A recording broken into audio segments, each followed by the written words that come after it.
What does a flightless, nocturnal bird have to do with $1? Everything.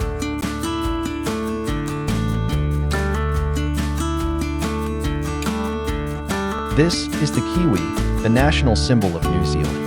And in 1990, it was featured on the $1 coin to mark 150 years of the nation. The kiwi became a nickname for New Zealanders, appeared on stamps, rugby teams, and coins. Surrounding it are native fern fronds, with the face value below.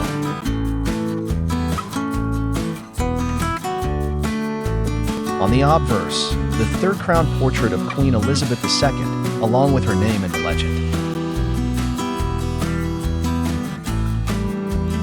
Beside it, the country's name in English and the year, 1990.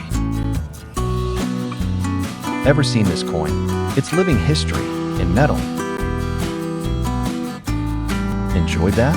Like the video and subscribe for more curious stories like this one.